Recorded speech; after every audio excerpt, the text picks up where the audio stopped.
আলহামদুলিল্লাহি রাব্বিল আলামিন ওয়াসসালাতু ওয়াসসালামু আলা সাইয়্যিদিল মুরসালিন আম্মা বা'দ ফাআউযু বিল্লাহি মিনাশ শাইতানির রাজীম বিসমিল্লাহির রহমানির রহিম আসসালাতু ওয়াসসালামু আলাইকা ইয়া রাসূলুল্লাহ ওয়া আলা আলিকা ওয়া আসহাবিকা ইয়া হাবিবাল্লাহ আসসালাতু ওয়াসসালামু আলাইকা ইয়া নবিয়াল্লাহ ওয়া আলা আলিকা ওয়া আসহাবিকা ইয়া নূরাল্লাহ।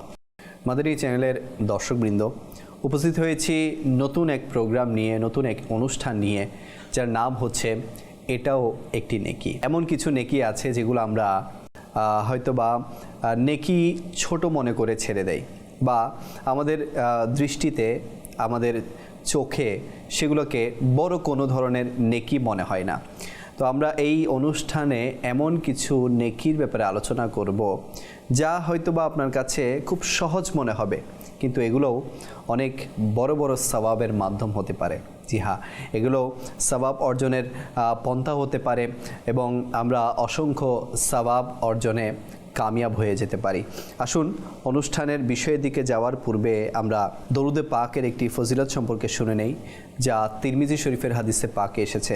আল্লাহ পাকের আখিরে নবী মক্কি মদনী মুস্তাফা সাল্লাল্লাহু তাআলা আলাইহি ওয়া আলিহি ওয়াসাল্লাম ইরশাদ করেন, কিয়ামতের দিন মানুষের মধ্যে আমার নিকটবর্তী সেই হবে যে আমার উপর অধিক হারে দরুদ শরীফ পাঠ করবে।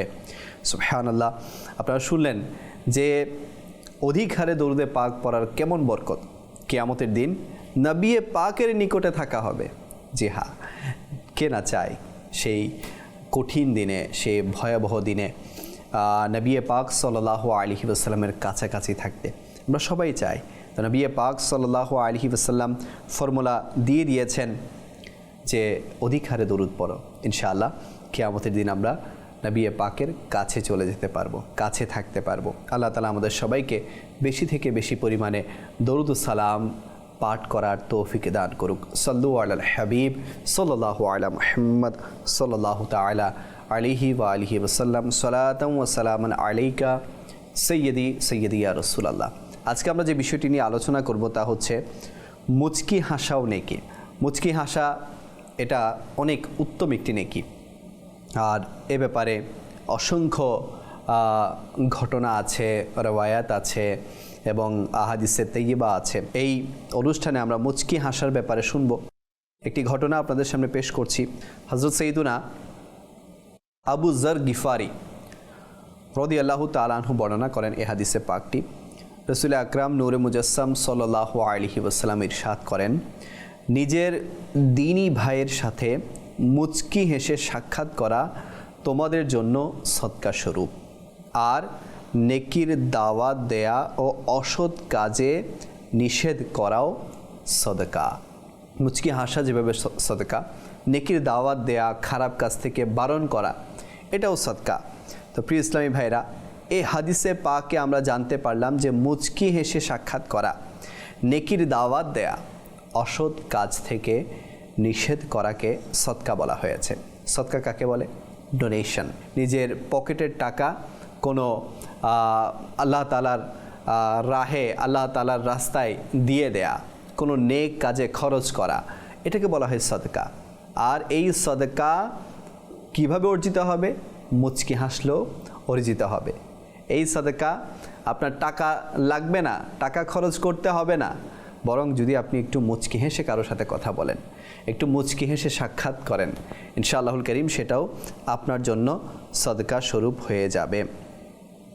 মুচকি হেসে কাউকে বুঝানো সাধারণত নেকির দাওয়াতের দ্বীনী কাজকে খুবই কার্যকর ও সহজতর বানিয়ে দেয়, আর আশ্চর্যজনক সাফল্যের মাধ্যম হয়। আপনার সামান্য মুচকি হাসি কারো মন জয় করে, তার গুনাহে ভরা জীবনে মাদানী পরিবর্তন, আমূল পরিবর্তন সাধিত করে দিতে পারে এবং সাক্ষাতের সময় অন্যমনস্ক অসতর্কতার সাথে এদিক সেদিক তাকাতে তাকাতে হাত মিলানো কারো মনকেও ভেঙে দিতে পারে এবং তাকে পথভ্রষ্টতার গভীর গর্তে নিক্ষেপও করতে পারে। এজন্য যখনই কারো সাথে সাক্ষাৎ করবেন, কথা বলবেন, তখন যথাসম্ভব মুচকি হাসতে থাকুন। যদি রুক্ষ মেজাজ বা অন্য মনস্ক হয়ে সাক্ষাৎ করার অভ্যাস থাকে তবে মিশুক ও মুচকি হাসির অভ্যাস গড়তে চেষ্টা করতে থাকুন। বরং মুচকি হাসির অভ্যাস দৃঢ় করার জন্য প্রয়োজনে কাউকে দায়িত্ব দিন যে সে অন্যদের সাথে কথা বলার সময় আপনার মুখ ভারী করতে দেখলে তবে যেন মাঝে মাঝে স্মরণ করিয়ে দিতে থাকে বা তিনি আপনাকে এরূপ চিরকুট লিখে দেয় যে কথা বলার সময় মুচকি হাসা সুন্নাতে মোবারাকা।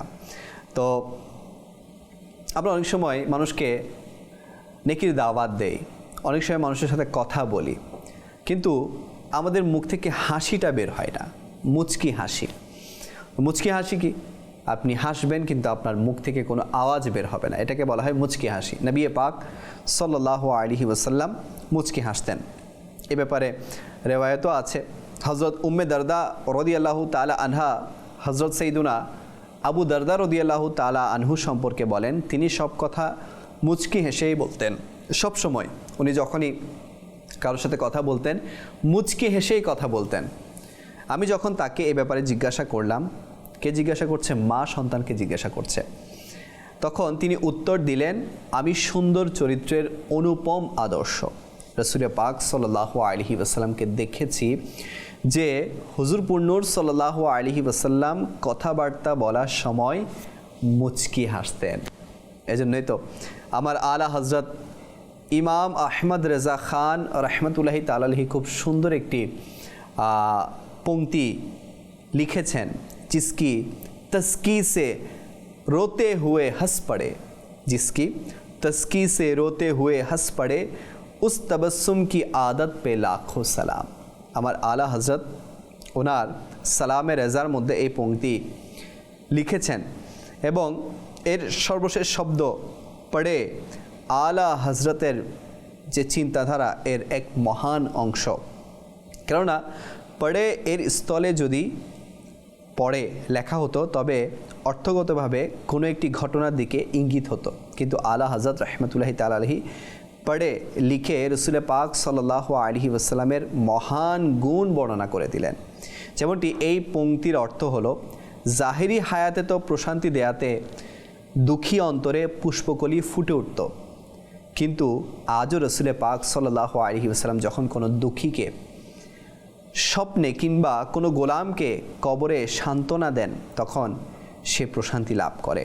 এই পংক্তিতে এটাও ইশারা রয়েছে, হাসরেও নিজের গুনাহগার উম্মতকে আশাতীত প্রশান্তি ও সান্ত্বনা প্রদান করবেন। সুবহানাল্লাহ।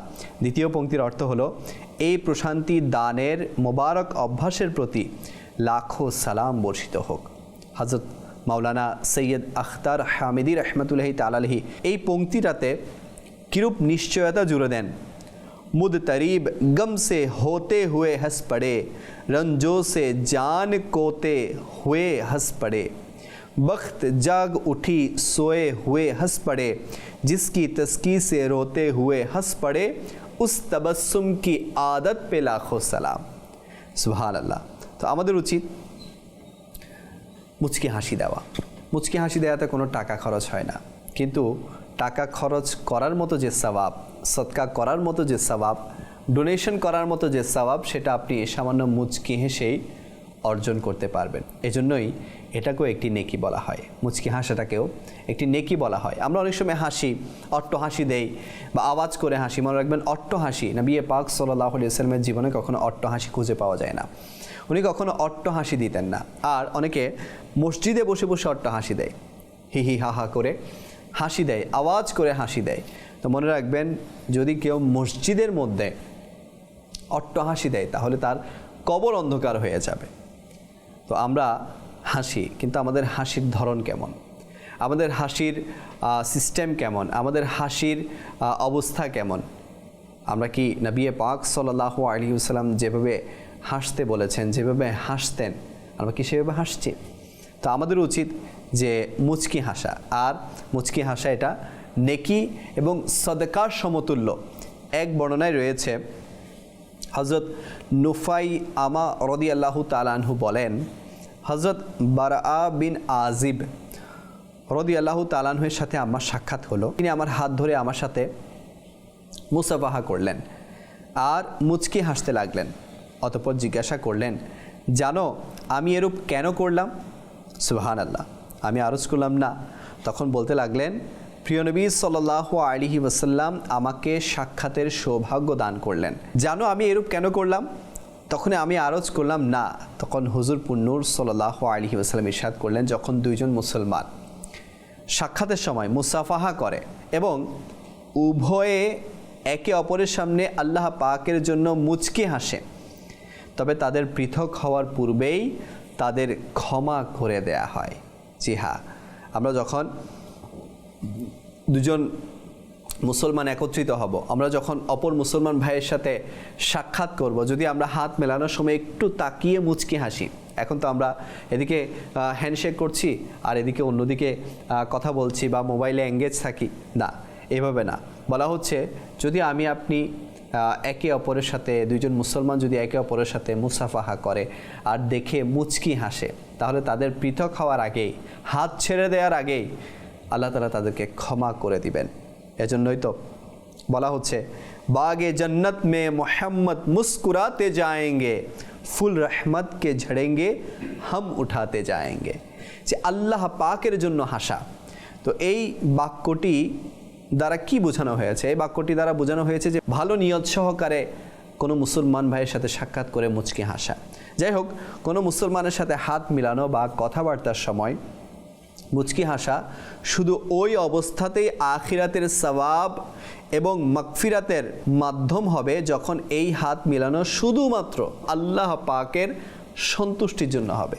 জি হ্যাঁ, আমি হাত মিলাচ্ছি যে এই জন্য না যে আমি তার কাছে কোনো ফায়দার জন্য আসছি, এই জন্য একটু হাত মিলাচ্ছি, একটু হাসতেছি, একটু তাকে খুশি করার চেষ্টা করতেছি, না।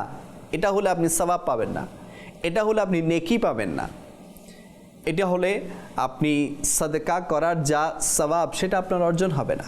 বলা হচ্ছে যে তখনই আপনার সওয়াব এবং মাগফিরাত অর্জিত হবে যখন আপনি আল্লাহ পাকের খুশির জন্য মুচকি হেসে একে অপরের সাথে মুসাফাহা করবেন। নিজেকে মিশুকতার গুণে গুণান্বিত করা, কোনো সম্পদশালী বা রাজনৈতিক ব্যক্তিত্বের মন খুশি করা, পার্থিব ঘৃণ্য স্বার্থান্বেষী ব্যক্তিগত বন্ধুত্ব বৃদ্ধি করা এবং মাআযাল্লাহ সুশ্রী বালকের হাত স্পর্শ করা ও তার প্রত্যুত্তরে মুচকি হাসির মাধ্যমে গুনাহের মজা নেয়া ইত্যাদি মন্দ নিয়ত সহকারে যেন না হয়। আসলেই ওই ইসলামী ভাই বড়ই সৌভাগ্যবান যে আল্লাহ পাকের সন্তুষ্টি লাভ, নিজের মাগফিরাত করানো, সুন্নাতের অনুসরণের সওয়াব অর্জন, মুসলমানের মন খুশি করা, একক প্রচেষ্টার মাধ্যমে ইসলামী ভাইদেরকে নেক আমলের অনুসারী ও সুন্নাত প্রশিক্ষণের কাফেলার মুসাফির বানানো ইত্যাদি অবস্থার প্রেক্ষিতে ভালো ভালো নিয়ত সহকারে সাক্ষাৎ ও কথাবার্তার সময় মুচকি হাসতে থাকে। তো যে বিষয়গুলো বললাম, যে যাতে কোনো ফায়দা না হয় মুচকি হাসার মাধ্যমে, যাতে আমার নিয়তের মধ্যে কোনো ঘাবলা না থাকে যে আমি তার সাথে একটু ভালো করে মুসাফা করি, একটু হাসি, যাতে সে আমার উপর পজিটিভ ধারণা আনে বা তার কাছ থেকে আমি কোনো বেনিফিট নিতে পারি। এটা হলে কিন্তু আপনার দুনিয়াও শেষ, আখিরাতও শেষ হয়ে যাবে। তো এই জন্য আল্লাহ পাকের সন্তুষ্টির জন্য আমাদেরকে মুচকি হাসতে হবে, একে অপরের সাথে সাক্ষাৎ করতে হবে। খিলখিলিয়ে হাসা উচিত নয়, যেটা আমি কিছুক্ষণ আগেই বললাম। হাসা, মুচকি হাসা, এটা তো নেকি, এটা তো সাদকা, কিন্তু খিলখিলিয়া হাসা, বড্ড আওয়াজ করে হাসা, এটা কিন্তু উচিত নয়। কেননা এটা সুন্নাত নয়, বরং এটা তো শয়তানের পক্ষ থেকে। যেমনটি হযরত আবু হুরায়রা রাদিয়াল্লাহু তাআলা আনহু থেকে একটি হাদিসে পাক বর্ণিত, আল্লাহ পাকের আখেরি নবী মাক্কি মাদানী মুস্তাফা সাল্লাল্লাহু আলাইহি ওয়াসাল্লাম ইরশাদ করেন, অট্ট হাসি হচ্ছে শয়তানের পক্ষ থেকে এবং মুচকি হাসি আল্লাহ পাকের পক্ষ থেকে। তাহলে যারা খিলখিলিয়ে হাসে, বিশেষ করে মসজিদে হাসে, তো মনে রাখতে হবে এটা হচ্ছে শয়তানের পক্ষ থেকে। আর যারা মুচকি হাসে, এটা হচ্ছে আল্লাহ পাকের পক্ষ থেকে আসা হাসি। হযরত আল্লামা আব্দুর রউফ মুনাবি রহমতুল্লাহি তাআলা আলাইহি বলেন, অট্টহাসি দ্বারা উদ্দেশ্য হলো আওয়াজ করে হাসা। শয়তান এটা পছন্দ করে আর এর উপর আরোহণ করে। পক্ষান্তরে মুচকি হাসা দ্বারা উদ্দেশ্য হলো অল্প সময়ের নিঃশব্দ হাসি। প্রসিদ্ধ মুফাসসিরে কোরআন হাকিমুল উম্মত মুফতি আহমদ ইয়ার খান নাইমি রহমতুল্লাহি তাআলা আলাইহি বলেন, মুচকি হাসি ভালো বিষয় আর অট্ট হাসি মন্দ বিষয়, ব্যাড হ্যাবিটস। তাবাসসুম তথা মুচকি হাসি প্রিয় নবী সাল্লাল্লাহু আলাইহি ওয়াসাল্লামের মুবারক অভ্যাস ছিল। অতএব যখনই কারোর সাথে সাক্ষাৎ করবেন মুচকি হেসে সাক্ষাৎ করুন। প্রিয় দর্শকবৃন্দ, মনে রাখবেন অট্টহাসি যদিও শয়তানের পক্ষ থেকে মন্দ এবং সুন্নাত নয়, তবু গুনাহ নয়। অর্থাৎ কাউকে আমরা গুনাহগার বলতে পারবো না যে সে কেন এভাবে খিলখিলিয়ে হাসতেছে। এটা সুন্নাত নয়, এটা নেকি নয়, আবার এটা শয়তানের পক্ষ থেকে, কিন্তু কাউকে আমরা গুনাহগার বলতে পারবো না। হ্যাঁ, কিন্তু ক্ষেত্র বিশেষে সে আবার গুনাহের মধ্যেও পড়ে যেতে পারে। যেভাবে মসজিদে যদি কেউ অট্ট হাসে তাহলে তো তার কবর অন্ধকার হয়ে যাচ্ছে। তো এই বিষয়ে আমাদেরকে খেয়াল রাখতে হবে। যেমন কিছু এক্সাম্পল এখানে দেওয়া হয়েছে, যেমন ধরুন কোনো আলিম সাহেব বা বুজুর্গ ব্যক্তিকে আপনি অট্টহাসি দিতে দেখলেন, তখন তার ব্যাপারে নিজের অন্তরে কখনোই খারাপ কিছু মনে করবেন না। দেখতেছেন কোনো একজন আলিম সাহেব, কোনো হুজুর মানুষ বা কোনো এমন কোনো পার্সোনালিটি যাকে সবাই মানে, জানে, মান্য করে, তো তাকে আপনি অট্টহাসি দেখেছেন, তাহলে খারাপ মনে করার কিছু নেই। সে গুনাহ করছে না, কিন্তু এটা সুন্নাত নয়, এটা মন্দ, এটা শয়তানের পক্ষ থেকে। রাসূল পাক সাল্লাল্লাহু আলাইহি ওয়াসাল্লাম অধিক নীরবতা অবলম্বনকারী এবং অল্প হাসি প্রদানকারী ছিলেন। রাসূল পাক সাল্লাল্লাহু আলাইহি ওয়াসাল্লাম নীরব থাকতে পছন্দ করতেন। যখনই প্রয়োজন হতো তখন কথা বলতেন, আর হাসতেন, মুচকি হাসতেন, কিন্তু তাও স্বল্প পরিমাণে। হাফিজ ইবনে হাজার আসকালানী রহমতুল্লাহি তাআলা আলাইহি বলেন, হাদিসে মুবারাকা জড়ো করাতে যে বিষয়টি প্রকাশ হলো তা হলো নবী করিম সাল্লাল্লাহু আলাইহি ওয়াসাল্লাম সাধারণত তাবাসসুম তথা মুচকি হাসি থেকে বেশি হাসতেন না, আর কখনো বেশি হয়ে গেলে তা হতো হাসি, এবং স্পষ্ট যে তা অট্টহাসি হতো না। হাসি তিন প্রকার: মুচকি হাসি, হাসি আর অট্টহাসি। তো মুচকি হাসি এটা তো সাদকা, এটা তো নেকি, হাসিও দেওয়া যাবে, অর্থাৎ অল্প আওয়াজে হাসি। কিন্তু বেশি খিলখিলিয়ে হাসা এটা নবী পাক কখনো দেননি। হযরত আব্দুল্লাহ ইবনে ওমর রাদিয়াল্লাহু তাআলা আনহুকে জিজ্ঞাসা করা হলো, রাসূলুল্লাহ সাল্লাল্লাহু আলাইহি ওয়াসাল্লামের সাহাবীরা কি হাসতেন? তিনি বললেন, হ্যাঁ, এবং তাদের হৃদয়ে পর্বতের চাইতো দৃঢ় ঈমান ছিল। প্রসিদ্ধ মুফাসসিরে কোরআন হাকিমুল উম্মত হযরত মুফতি আহমদ ইয়ার খান নাইমি রহমতুল্লাহি তাআলা আলাইহি হাদিসের ব্যাখ্যায় বলেন, প্রশ্নকারী হয়তো ওই হাদিস শুনেছে অত্যাধিক হাসা অন্তরকে মৃত বানিয়ে দেয়, তাই তিনি হয়তো ভেবেছেন সাহাবায়ে কেরামরা আলাইহিমুর রিদওয়ান কি কখনো হাসতেন না, কেননা তারা তো জীবিত অন্তরের অধিকারী ছিলেন, তাই তাদের সাথে হাসির কোনো সম্পর্ক নেই। হযরত আব্দুল্লাহ ইবনে ওমর রাদিয়াল্লাহু তাআলা আনহু এর হ্যাঁ উত্তরের উদ্দেশ্য হলো হাসা হারাম নয়, হালাল। তারা অর্থাৎ সাহাবায়ে কেরাম আলাইহিমুর রিদওয়ান ওই হাসি হাসতেন না যা অন্তরকে মৃত বানিয়ে দেয়, অর্থাৎ সর্বদা হাসতে থাকা, বরং ওই হাসি হাসতেন যা অন্তরকে সতেজ রাখে ও সামনের মানুষকেও সতেজ করে। একটা আছে না সবসময় মজা মস্করা করা, সবসময় হাসি তামাশা করা, এগুলো না। যখন প্রয়োজন হতো মুচকি হাসতেন বা একটু আওয়াজ করে হাসতেন, কিন্তু অট্টহাসি তারা দিতেন না, অত্যাধিক হাসিও তারা দিতেন না। মাদানী চ্যানেলের দর্শকবৃন্দ, যখন কাউকে হাসতে দেখবেন তখন বুখারী শরীফে একটি দোয়া আমাদেরকে শেখানো হয়েছে। সেটা কি? আদহাকাল্লাহু সিন্নাকা। এটার অর্থ হচ্ছে আল্লাহ পাক তোমাকে হাসি খুশি রাখুক। অনেকে তো এটাও করে বা এটাও জেহেনে আনে, এত হাসি খুশি, আচ্ছা তার ব্যাপারে হিংসা করে বসে, তার এত খুশির কারণ কি? না, কাউকে হাসতে দেখলে, মুচকি হাসতে দেখলে তার জন্য দোয়া করা উচিত যাতে আল্লাহ তাআলা তাকে হাসি খুশি রাখে, তার জীবনে যাতে কোনো দুঃখ পেরেশানি না আসে, তার দুঃখ থাকলেও যাতে আল্লাহ দূর করে দেয়। এখন তো আমরা পাড়া প্রতিবেশী বা মুসলমান আরেক মুসলমানের ব্যাপারে, ভাই আরেক ভাইয়ের ব্যাপারে বেশি হাসতেছে কেন, এত হাসি খুশি থাকে কেন? এর জন্য একটু কি করে, সে এমন কিছু করার চেষ্টা করে যাতে তার জীবনের হাসি উড়ে যায়। না, ভাইকে হাসতে দেখলে, মুসলমানকে হাসতে দেখলে দোয়া করা উচিত, যেটা আল্লাহ রাসূল সাল্লাল্লাহু আলাইহি ওয়াসাল্লাম আমাদেরকে শিখিয়েছেন।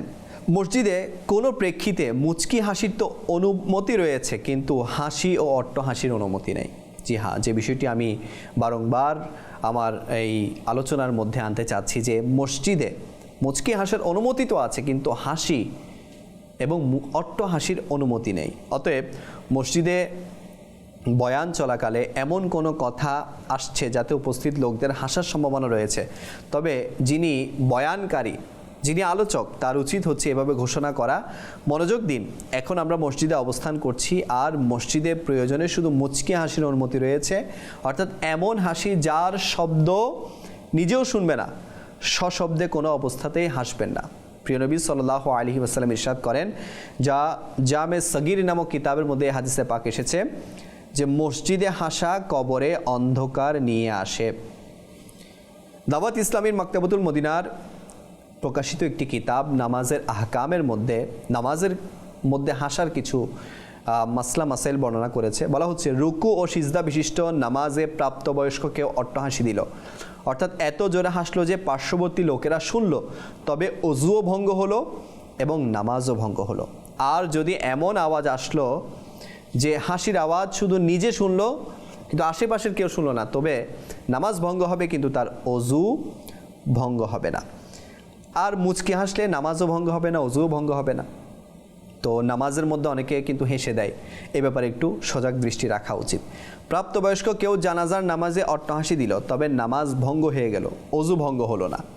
নামাজের বাইরে অট্টহাসি দেয়াতে অজু ভঙ্গ হয় না, তবে পুনরায় করে নেয়া মুস্তাহাব। আমাদের প্রিয় নবী সাল্লাল্লাহু আলাইহি ওয়াসাল্লাম কখনো অট্টহাসি দেননি, অতএব আমাদেরও চেষ্টা করা উচিত অট্টহাসি না দেওয়ার পরিবর্তে সুন্নাতকে জীবিত করা, কি মুচকি হাসা। আল্লাহ তাআলা আমাদের সবাইকে তৌফিক দান করুক। হযরত আবু যর রাদিয়াল্লাহু তাআলা আনহু বর্ণনা করেন, রাসূল করিম সাল্লাল্লাহু আলাইহি ওয়াসাল্লাম ইরশাদ করেন, তোমাদের ভাইয়ের জন্য মুচকি হাসাও সাদকা, নেকির আদেশ দেয়াও সাদকা, অসৎ কাজে বারণ করাও সাদকা, বিপদগামীদের পথ প্রদর্শন করাও সাদকা, দুর্বল দৃষ্টিশক্তি সম্পন্নদের সাহায্য করাও সাদকা, রাস্তা থেকে পাথর সরিয়ে দেয়া, কাটা সরিয়ে দেয়া, হাড় সরিয়ে দেয়া, কষ্টকর যত বিষয় আছে সবগুলো সরিয়ে দেওয়াও সাদকা, নিজের বালতি থেকে নিজের ভাইয়ের বালতিতে পানি ঢেলে দেওয়াও সাদকা। তাছাড়া অপর এক বর্ণনায় এসেছে, প্রত্যেক ঋণ সাদকা স্বরূপ। কাউকে যদি আপনি কর্জ দেন, ঋণ দেন, এটাও কিন্তু সাদকা। যদিও আপনি আপনার অর্থ আবার পেয়ে যাবেন, কিন্তু আপনি যে সাময়িক সময়ের জন্য তাকে দিচ্ছেন, এটাও সাদকা। সাধারণত যখন সদকা শব্দটি বলা হয় তখন মন দান খয়রাতের দিকে চলে যায়। নিঃসন্দেহে দান খয়রাতকেও সদকা বলা হয়।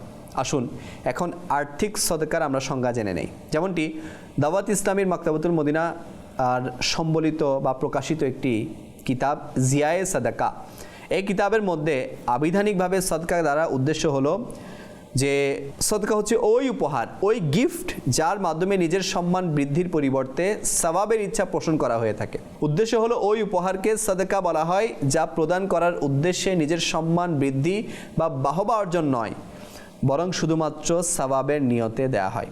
আল্লামা সৈয়দ শরীফ জুরজানি হানাফি রহমতুল্লাহি তাআলা আলাইহি সদকার সংজ্ঞা বর্ণনা করতে গিয়ে বলেন, সদকা হলো ওই উপহার, ওই গিফট যা আল্লাহ পাকের দরবার থেকে সওয়াবের আশায় দেয়া হয়। তো এই জন্য আমরা তো অনেক সময় এমন অর্থের মানে নিসাব হই না, এমন অর্থের মালিক হই না যে আমরা সদকা দিতে পারি। টুকটাক সদকা তো সবাই দেয়, 5-10 টাকা, 20 টাকা, 100 টাকা, 500 টাকা, কিন্তু বড় বড় সদকা তো আমরা দিতে পারি না, অনেকের সেই সামর্থ্য থাকে না। তো আমরা চাইলে এই যে আজকে বিষয় শুনলাম মুচকি হাসি, হ্যাঁ, এটা একটা নেকিও আবার সদকাও। তো আমরা চাইলে এটা করে করে নেকি অর্জন করতে পারি। মুচকি হাসতে কতক্ষণই বা লাগবে? যখনই কথা বলবেন মুচকি হাসবেন, যখনই সাক্ষাৎ করবেন মুচকি হাসবেন। মুচকি হাসা এটা অপর মানুষের মনকে সতেজ করে দেয়। আপনি যার সাথে কথা বলছেন, যার সাথে সাক্ষাৎ করছেন, যদি একটু তার চেহারার দিকে তাকিয়ে একটু মুচকি হাসি দেয়া যায়, তাহলে তার অন্তরে যদি কোনো পেরেশানি থাকেও আপনার মুচকি হাসির কারণে সেটা সাময়িকভাবে দূর হয়ে যাবে। সেই জন্য মুচকি হাসা এটি একটি নেকি এবং এটা সদকা সমতুল্য। আল্লাহ তাআলা আমাদের সবাইকে সর্বদা মুচকি হাসার তৌফিক দান করুক। আর এটা প্র্যাকটিস করা উচিত। Practice makes a man perfect. যদি আপনি প্র্যাকটিস করেন, আপনি এটা কি হবে, এটা আপনার অভ্যাসে পরিণত হবে। আপনাকে আর মানে বলতে হবে না যে মুচকি হাসেন, মুচকি হাসেন না। প্র্যাকটিস করতে থাকেন আর অট্টহাসি থেকে নিজেকে বাঁচান, বিশেষ করে মসজিদে, বিশেষ করে নামাজে। তো আল্লাহ তাআলা আমরা যে বিষয়গুলো শুনলাম এর উপর ভরপুর আমল করার তৌফিক দান করুক ইনশাআল্লাহুল কারীম। পরবর্তী পর্বে আমি আরও একটি বিষয় নিয়ে আপনাদের সামনে হাজির করব, যা করলেও নেকি অর্জন হবে। আপনাদের সুস্থতা কামনা করে এখানে শেষ করছি। সাল্লু আলাল হাবিব সাল্লাল্লাহু আলা মুহাম্মদ সাল্লাল্লাহু আলাইহি ওয়াসাল্লাম।